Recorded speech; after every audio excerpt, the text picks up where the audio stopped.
Welcome to the baseballswing.com. Joe Colucci here with you. Back by popular demand in my garage making swings. Somebody asked for my last video was on kind of hitting balls that are you're beat on a little deep in the zone, and balls that you're fooled on and you're early and such. And somebody asked for balls that were high, low, and in the middle, and kind of what adjustments might be made if you were going to do something like that, or how do you train for that. So really kind of very redundant. We want to make that same move time and time again, and the adjustments are pretty really minor. So as always, we start with a pitch that's about thigh high, right where we want it. Note it's off the lead foot, kind of where we want it. I do always believe in getting that bat slotted. So the first move forward is really a little bit of lateral bump as the bat slots. The lead shoulder kind of starts rotating and really just kind of pulls the bat into the zone. And then again, let your arms and hands go when you feel it's necessary. So in that vein, we're going to kind of move over here. And I did a similar thing that I did in the last video. We got a pitch that's on the right, down and away, slightly away. It is a strike. We got a pitch thigh high in the middle. And then this ball here this is teed up high on the left. It's probably a ball, but my tee doesn't really adjust properly. So anyway, figured what the heck. But I wouldn't encourage you to hit balls this high too often. Maybe this would be the limit anyway. So in the middle was the swing we kind of saw before. And no biggie, slot the bat, rotate into it, bang, it's gone. So what are the differences, and how do we adjust or handle it? So when we look at the finish position for all these, on the right was the ball down and away. You notice the bat's a little steeper up here. Check out the upper right corner, as opposed to a little flatter here, and then probably even a little flatter as we swing more around us on a high pitch. This is not something really you can try and do. It's just something, if you're working with video and you're looking at your swing and you want to diagnose it. So focus on the swing on the right. It's got to be steeper because it's down at the knees. So steeper means up and in and out of the zone a little quicker, and you should finish a little higher. And you can really see it at this point that the bats are on different angles and given the different ball positions, or the tee height rather. So this is something you want to kind of look for. As we start, we load up our scap. We kind of transfer a little weight forward. We get into this slotted position. Pretty similar, except for over on the left, right? What you're seeing here is, whoops, this ball is up. It's bearing in on me, and I've got to make an adjustment. So I don't get quite the extension you see here on the lower pitch or the pitch at the thighs. This is more the stock swing, these two. And again, we'll just rotate into impact.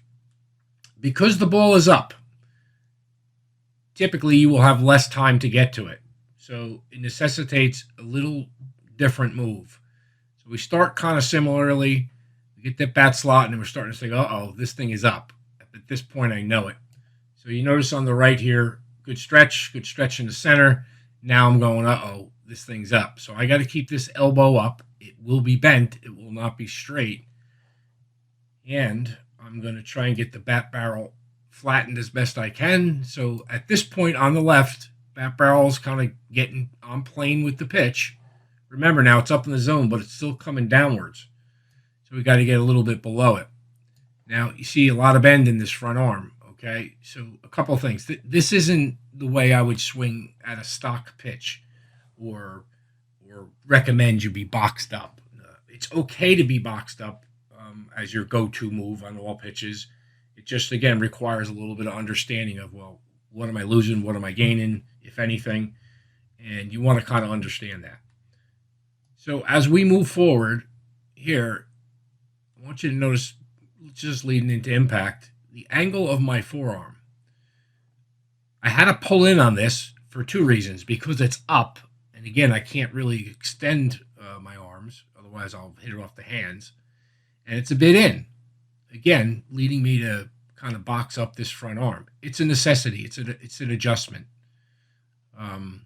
Unless the ball's out over the plate and away, I really can't get into my normal position, which you see, say, kind of in the middle here, where I got that bicep up against the pec muscle, nice and connected in the right side. Now, the thing you want to have, though, is you do want to maintain some sort of semblance of connection with your trail elbow. While this lead arm has disconnected, notice the trail elbow still, close to the side and connected. So I'm hitting it with my body. So if we back up a few frames, I'm transferring and rotating power or mass into the ball.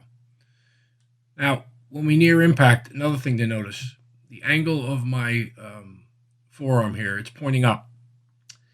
That's not something, again, you really need to do, but this angle between the shoulder down to the elbow to the wrist, it's about 90 degrees.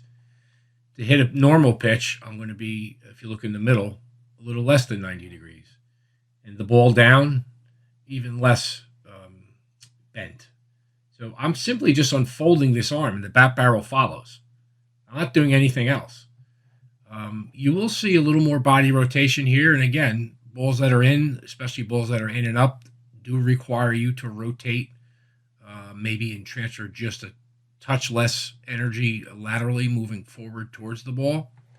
But we're really not deciding that until we kind of get into this position here. Now I kind of got an idea it's in or it's up or it's both. And I'm just going to keep that arm up. It's going to box up naturally when I make the move to pull my hands in. I'm still going to get a decent barrel on the ball here because, again, I did box up that lead arm. So I want to hit the ball with the barrel. I'm going to hit it slightly moving up, all good, but still connected in that left arm as I am here with the ball in the middle, thigh high, and the ball down by the knees. So nothing really changes other than a tinge of faster chest rotation and maybe a little less lateral movement. But there is some. You can look at it. You can see it. And the idea is not just to spin around your back leg and fall backwards. Never want to go backwards, and I don't here. That's because I practice this, and I will not let myself go backwards. That forces me to box up this arm, pull the hands in, and get the barrel to the ball. And this is all on the left, guys, on the high pitch. So much like we did with the pitches before in deep and center and forward, we just practice these positions. I will practice the ball up in a tee, maybe not this high, but back in my stance if I'm really super beat, and the ball's bearing in on me. It's just doing the same thing. I'm never going to go backwards. I will rotate maybe a little quicker, I guess is the right term, as best I can, but I'm more or less going to feel my way through this. If you can build a swing that is, solid, and you know what you're doing with it, it doesn't have to be like this. Again, as I told you guys, I'm 60 years old. This isn't like, Ken Griffey Jr., but there are some fundamental things here that I do that are good. And, once that core swing, belt high middle, I'll call it, or thigh high middle, is built, really all you need to do is make slight adjustments to hit pitches in different locations. Okay? I scap load to get a little weight back. I move some weight forward laterally. I drop the bat, swing through it. You see good extension, bat in line with the left arm. That's something we always look for. That means this move here where I was kind of dragging the bat into the zone, that built up a little bit of power, right? Doesn't have to be all this wrist angle and bat leg. It could be a lot less. Recently was watching one of Jamie Savalas' videos, and he mentions this in a lot of his videos, and I don't even talk about it, and I should because it's a great point. A lot of great hitters throughout time have really almost casted that bat barrel. This is not intentional where I have this arm, the arm across the chest is intentional. I want it out to my left as a left-handed hitter. But I'm not trying to maintain any angle here, like a sharp angle between my wrists and the bat head. Plenty of guys, tons of guys, really great hitters. Nowadays and in the past had that barrel going out more around here. And I think this is fine.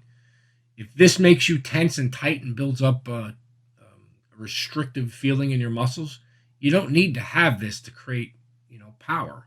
This bat can feel casted a little, but the point is you really want this rotation of this chest and this, lead shoulder pulling up and around behind your head. That's what pulls it into the zone. And like I always say, the hands and arms will go when they want to, right? When it feels right. So get yourself to the point where you have solid mechanics on the, belt tie middle pitch, and then look for clues like this: the unfolded arm, same shoulder tilt. I'm not diving down to get it. Chest may be a little more open here, a little more closed here. That's just what happens naturally on a ball down. You should decelerate, and you will. If it's bouncing around in your head and you're practicing decelerating, and God forbid doing that scissor kick drill, it's guys, stop focusing on and paying attention to these gurus online that have you thinking about stuff that is inconsequential. And if it is of importance, it'll happen naturally. I didn't think about decelerating with the ball down here. It just happens. It's instinctive. Let it happen. Okay, build that core swing based on what feels right to you, and by and large, these adjustments will happen, and you'll figure out how to do them if you simply practice them. Challenge yourself. Have the right mental attitude and approach in the game, and don't be afraid. Just go. Over time, and it could be a long time, it could be a short time, you will get better. You will be able to hit the balls down, up, and anywhere in between. And there should be no real conscious adjustment. These things I'm pointing out, the forearm angle going up, that's a byproduct.